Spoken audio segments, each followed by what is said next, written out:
So coming up this weekend is going to be UFC Fight Night, headlined by Gilbert and Michael Morales. Unfortunately, we do have to go back to the UFC Apex for this one after a pretty good run in front of crowded arenas, and we'll see how this one goes. I do honestly think that this is going to be a card that has a lot of finishes on it, and I am genuinely looking forward to it. We just had UFC 315, which went very well. Giacomo is now the new champion, so shout out to JDM for getting it done there. And I did pick him as the underdog, and it worked out quite well. So shout out to JDM, and I'm going to be riding the high of that for a very long time. Now, a new thing has actually been agreed upon between Bitsam and myself. We are actually going to be racing each other to 15,000 subscribers. I did say just in my last prediction video how thankful I was to reach 9,000, but Bitsam, he wants to challenge me, and I don't normally do this, but if you have not subscribed to the channel, I would appreciate if you do. So hopefully I can beat Bitsam because I do have a slight head start. We'll see how we can go on that one, of course, as well with We Want Picks. Jacob, I believe, went up 8.8 units, which is crazy. Bitsam, I believe, also had a profitable night. The safety parlay one, Bitsam's Slam of the Week one. It was a good weekend. If you did want to sign up, get 10% off your first membership, whether that is the 1 month membership for $10 per month down to $9 per month, or a longer membership than that. Sign up using the link in the description and my code ARTEM for 10% off your first subscription, of course. And with that, you do get articles written by me for the regional shows that do happen every single weekend. First fight of the night, we have Luana Pinheiro fighting against Tecia Pennington. I think Tecia Pennington gets it done. I do think that Tecia Pennington has looked good in her return from, pregnancy, actually. She took a bit of time off. I believe it was in between these fights here. I thought she beat Richie, and then I thought that she looked very good against Esparza, who actually was the champion not all that long ago, and now she's fighting Pinheiro in what I would say is a step down in competition now at this point. Pinheiro, of course, as we know, is a judo sort of fighter. Pennington is a high volume striker that is very small for strawweight, and that has always kind of been what has stopped her from becoming the champion, in my opinion. But she does have very technical striking, a very high volume style, and solid takedown defense as well overall, I think. And I think that in this matchup against Pinheiro, we're going to see that being showcased here. Pinheiro now, of course, on the losing streak. She did actually have a pretty close fight against Michelle Waterson, which you don't love to see, and then after that she just hasn't been able to deal with the best in the division. I do think that Pennington is good enough to be able to defeat Pinheiro in a decision. Minus 400, a bit wide, but that is a bit of the theme of the card. There are a lot of very wide odds on this card for some reason.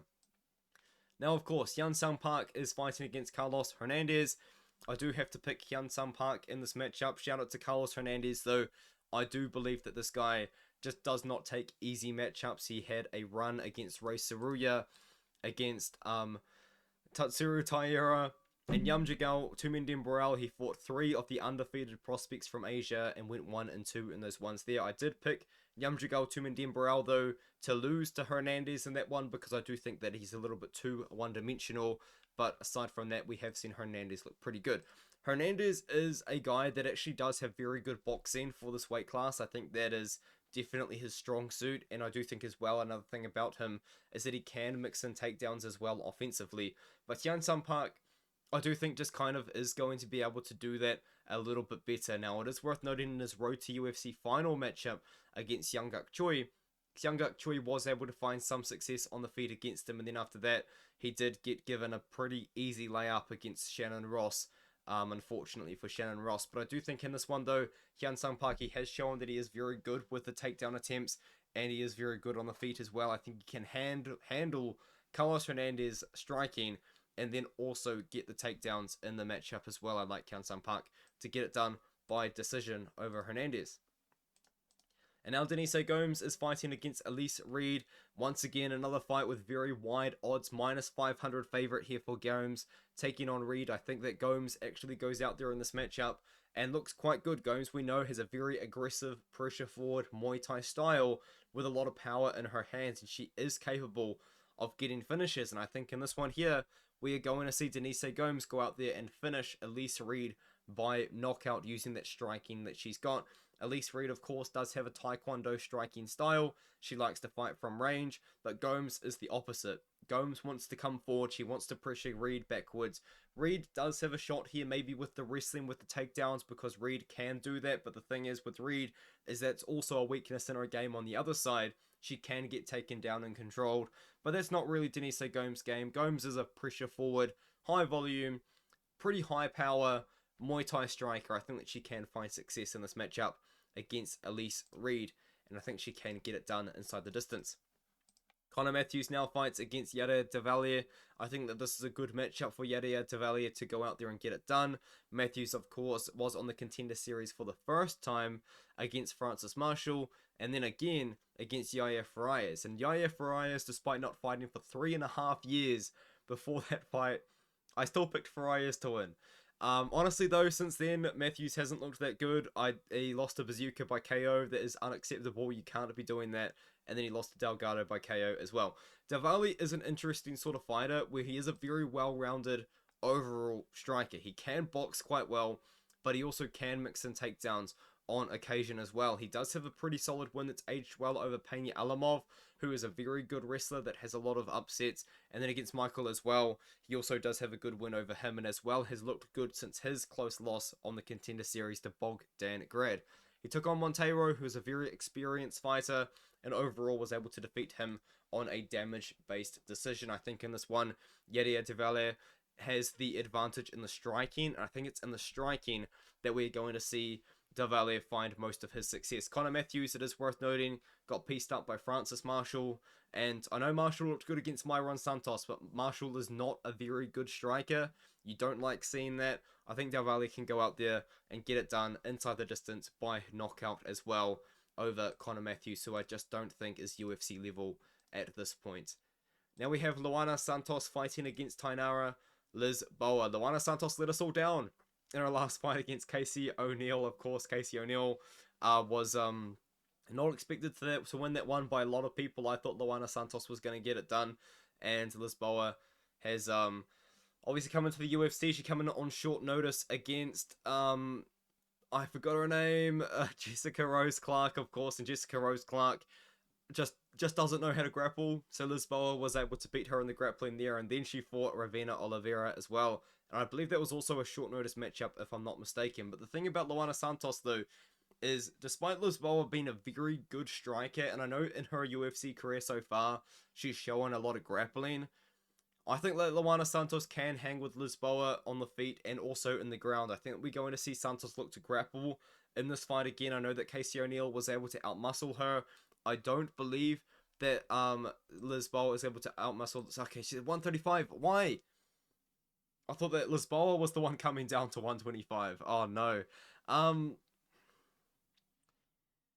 still think Santos gets it done though. I still think Santos gets it done. I mean, if you don't bet on this fight. My confidence for this one just decreased a lot, actually. I genuinely thought that this was Lisboa going down a weight class. But Santos, I think, gets it done with the grappling. Jared Gordon fights against Thiago Moises. We have not seen Jared Gordon in the cage for a very, very long time. And Gordon has had a very odd run of events. Of course, he had the close fight against Paddy Pimblett, which I think that he won, which I think maybe 85% of people believe that he won that fight, and obviously Pimblett has made a lot of improvements since then. I think Gordon still won the fight. You know, it was 2.5 years ago, but it was a bad decision. It was a questionable one. And then he went out there against Bobby Green, and he was looking really good against Bobby, and then Bobby just headbutted him out of nowhere, just ran forward with his head down, and knocked him out, I guess, TKO'd him, and ended the fight there. But yeah, that was definitely a very sketchy no contest as well. So he had back-to-back odd finishes, odd fights, lost to Nasrat Haqparas, beat Mark Madsen. We haven't seen Mark Madsen since then. The thing about Gordon is a good boxer. He's a talented striker, but I do worry a little bit as well about him, because I think Thiago Moises is good, and I think this is my downfall. Because I think that Thiago Moises is a lot better than he may potentially be. I did pick Moises as the underdog against Trey Ogden. I'm pretty sure I even picked him to beat Ludovic Klein like an idiot. But, you know, I'm a Moises believer, I guess. And I do think in this matchup, despite Moises having a striking disadvantage, Moises now, I mean, he's win-loss, win-loss. So maybe just based on the thing here, he's gonna lose. But seriously, I do think in this one here against Jared Gordon, if Moises can go forward and get the takedown going, once he gets the control, he's a very hard guy to deal with. We saw Trey Ogden pretty much quitting on himself against Thiago Moises in their matchup. And despite me quite liking Jared Gordon, I think, honestly, just considering the fact that I think he has had a pretty rough go of things throughout his career, especially with the Paddy Pimblett loss, but also just a lot of knockout losses in the UFC as well. I think that Thiago Moises can go forward, get the wrestling going, and get the grappling going. I'm going to pick Moises to win the fight by decision. Let's have a quick double check at the odds for this one here, because it is dead even, -110 either way. Giacomo's already won. No more of that. No more advertisements. We're not letting that happen. Moises is the pick. Moises the favorite by the people. Okay, that's not expected. Normally I'm on an island picking my boy Thiago, but now we can have Matheus Camilo fighting against Gabe Green. Matheus Camilo, if you guys are not familiar, did fight Dorobshov Nabatov, and Dorobshov was the guy that went on the press conference stage. I'm not too sure exactly what card it was, but he asked Dana White for a contract, said that he was like 9-0 or whatever, and 25 years old, which he was. And pretty much what they agreed was that they would have him fight in South Korea on the Korean Zombies show, Z Fight Night. And actually, if you guys don't know, they told Nabatov that they would give him a contract if he was able to beat Matheus Camilo, which is the opponent that they gave him. Well, he ended up losing. And another thing about this card, though, is they actually signed a few guys from this card. Ju Sang-yu was signed from this card, and I believe he actually has had his first fight booked against Jika Saragi, which he probably should win, let's be honest. But yeah, pretty much a lot of pretty good South Korean prospects fought on this card, and with the exception of Camilo versus Nabatov. And Camilo won that fight. Camilo, though, I thought looked very small for a lightweight, but maybe that is just because Nabatov is absolutely massive for 155, but Camilo had a very significant size disadvantage, and the reason why I bring that up is because Gabe Green is a welterweight that is coming down to 155. But as for Camilo, overall, despite getting controlled quite a bit in that fight, it was a damage-based decision win for Camilo. Camilo was able to hurt Nabatov on multiple occasions, especially in that second round. And another part of the story that was quite important was the leg kicks really did add up. Now, I do still worry about that size, because maybe he genuinely is just a small lightweight taking on a welterweight now, coming down to 155 in green.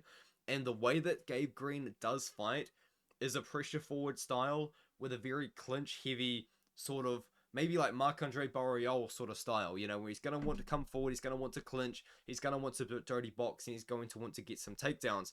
Because Gabe Green actually found success using that style against Gary in 2022. And to be fair, around this time, Gary was having close fights with a lot of people, like Darian Weeks, for example. But you know, he still did it. The thing, though, about Gabe Green, though, is his career really has been plagued with injuries. You know, when he did fight Johan Lainez, he was coming off a really bad injury, and then I think he's had more injuries back to back to back, got knocked out by Battle, potentially got injured again. I'm not too sure what the extent of the injuries were, because unfortunately, of course, at the time of me recording the video, quite conveniently, I have forgotten. But I do know that they are very serious, and he's had to recover from multiple very serious injuries throughout his career.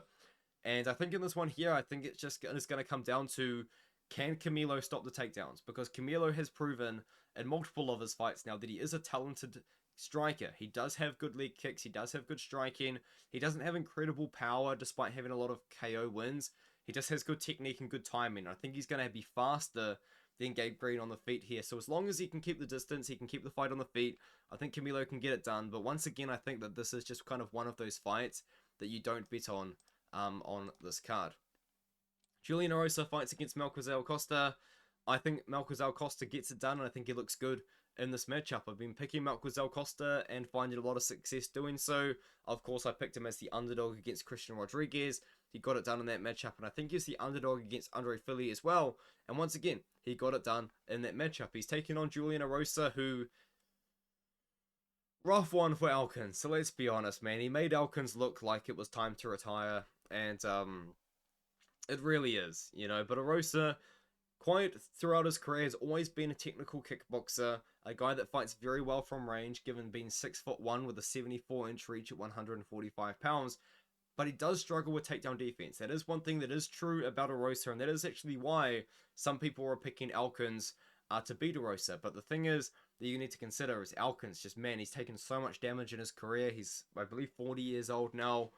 Erosa, you know, despite being knocked out quite a few times in his career himself, actually, still has a little bit left in the tank, and a lot more than Elkins does anyway. But looking at this matchup, Melquizael Costa, dangerous Muay Thai striker, shooter box sort of style striking on the feet, and can offensively grapple quite well. We saw it against Andre Fili, we saw it against Christian Rodriguez.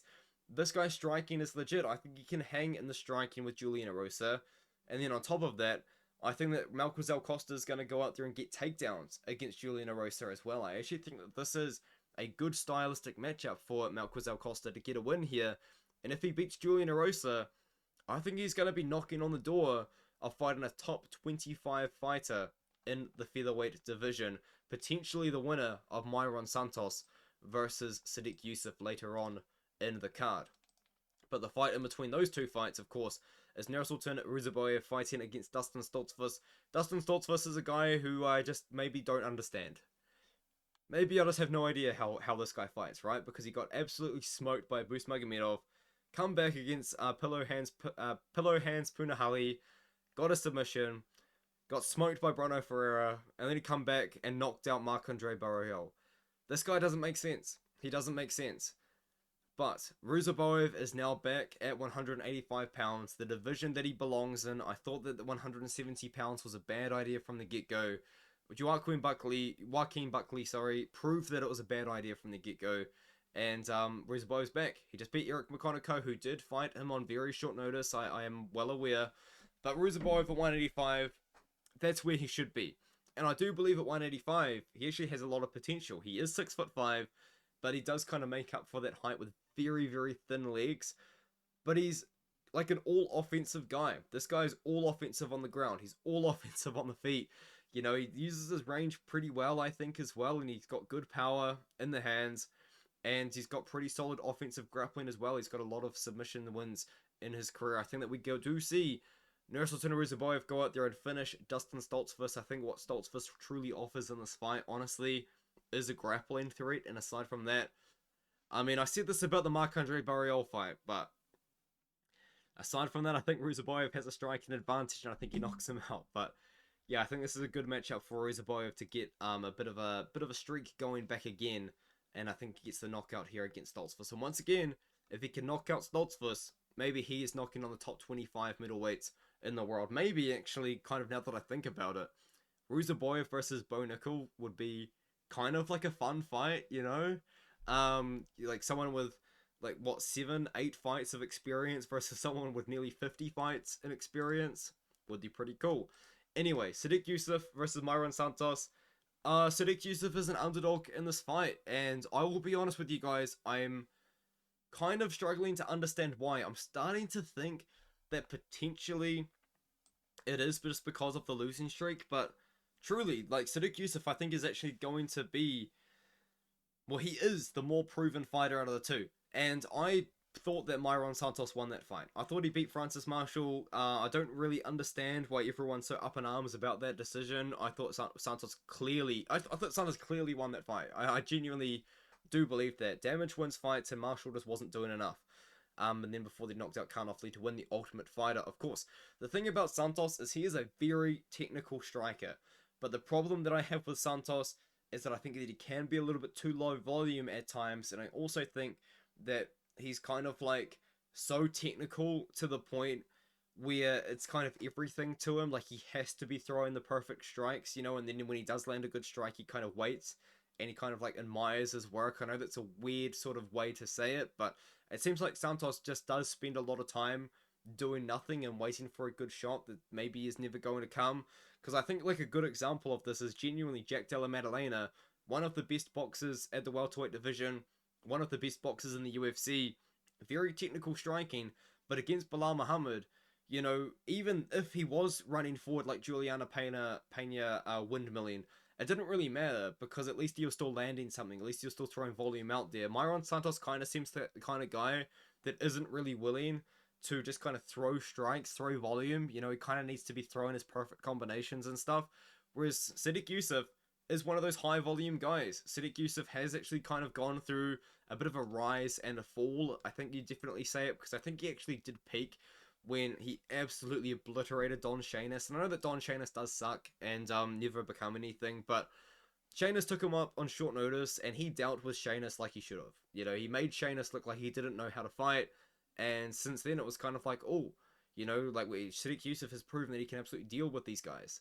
And then he went out there against Barboza, had a pretty competitive fight against Barboza, and then got smoked by Lopez. But who didn't get smoked by Lopez during this period of time? I think a fight that you need to look at that's actually quite important for breaking down this fight is the Arnold-Allen matchup. Sodiq Yusuff outstruck Arnold-Allen in the stats actually quite significantly. Arnold-Allen was able to win that fight based on knockdowns. Arnold-Allen was landing significantly less strikes per round than Yusuff, but Arnold-Allen would get a knockdown, or he would stun Sodiq Yusuff, and that was what was the damage-based scoring win for Allen in that sort of period of time.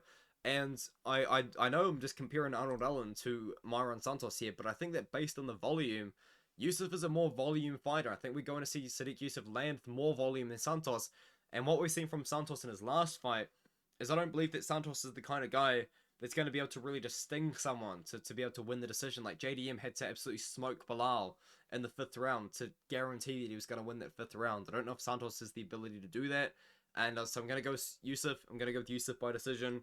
I think Yusuff is a talented guy, and I think that we see him look pretty good here and a step down in competition for him, in my opinion.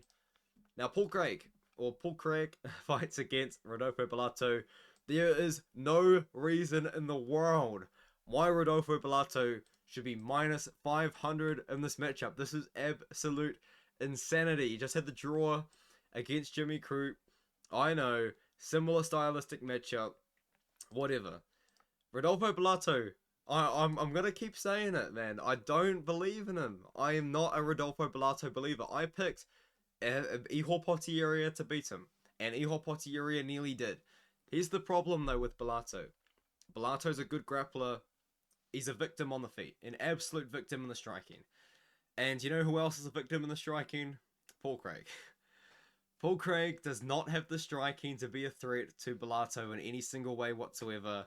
And Bellato, despite, in my opinion, being a bad striker, he's still going to be... I mean, this is at 205 as well, right? Yeah, Paul Craig's coming back up to 205. The 185 experiment didn't work. Bellato still is just going to be so much better at striking them. We just saw Bo Nickel beat up Paul Craig for 3 rounds. You know, I think Bellato can kind of just do the same thing. I think that Bellato, on the feet, despite not being that good, he doesn't need to respect the striking of Paul Craig, because it's not good. You know, so I think he's just going to come forward and just sort of throw his boxing combinations and just beat Paul Craig. In fact, he might even knock out Paul Craig. Like, genuinely, I was actually trying to justify picking Paul Craig just because I genuinely do believe that Bellato... I'm not a Bellato believer. I'm just really not. But I think that Paul Craig... the problem with Paul Craig is he only has grappling. He doesn't have anything else. He doesn't wrestle. He doesn't strike. He's got nothing else. He can only grapple. And if Bellato just doesn't initiate the grappling, then I think Bellato beats him on the feet. But there's still no reason to justify a minus 500 price tag in this one. That's kind of insane. Anyways, we move up to another one where Michael Morales, I believe, is actually minus 700 on Bet Online to defeat Gilbert Burns, who is plus 500. Kind of insane. Let's be honest, guys. Kind of insane. I am a Michael Morales believer. This guy...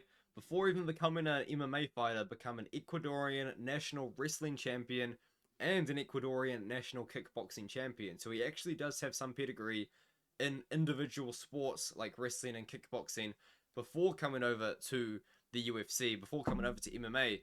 And if you watch this guy fight, he's talented, man. He really is. You don't get to 17-0 without being talented. Even if you fight 17 guys that aren't good, you've still got to beat 17 guys in a row to do it. And he's been fighting guys that I do consider to be pretty good. Now, I do understand that people have given him some tests, like Griffin gave him a bit of a test there with the pressure. Jake Matthews, you know, in theory, was going to give him a bit of a test, and then Michael Morales just beat him up and looked really good, and then he got the finish over Magny, of course. So shout out to Magny, man. Like, people hate on Magny. Magny fights anyone, dude. Like, seriously, give Magny his flowers for this. But Gilbert Burns, now at this point in his career, is on a losing streak, of course. One of those losses actually being to the current champion, Jake Della Maddalena, and then Brady, who's just been on an absolute dominant run at the moment.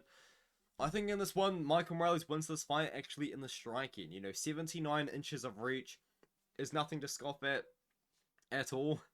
And he's going to have a very significant size advantage over Burns, in my opinion, who has been a guy that did fight at lightweight in the past. Of course, he actually beat Dan Hooker up.